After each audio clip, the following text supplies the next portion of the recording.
Hi guys, welcome back to Tutorial Millennials channel.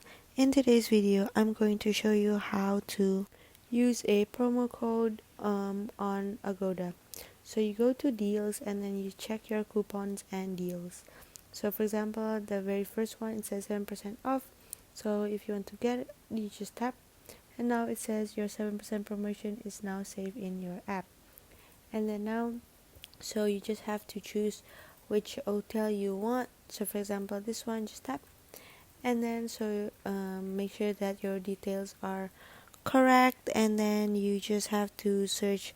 So okay, now example, I want a longer stay.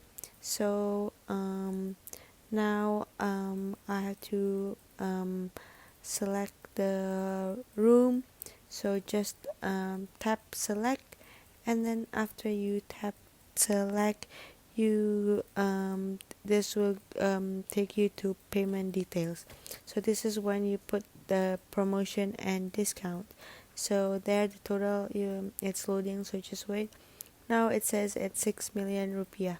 So you add the promotion, so the 7% coupon that you've redeemed. So just tap apply, and then wait, and then now it says hotel coupon is now successfully added. So it's already applied. Now you just tap X, and now you see that the total price is cheaper. So that's it. I hope it's useful, and thank you for watching.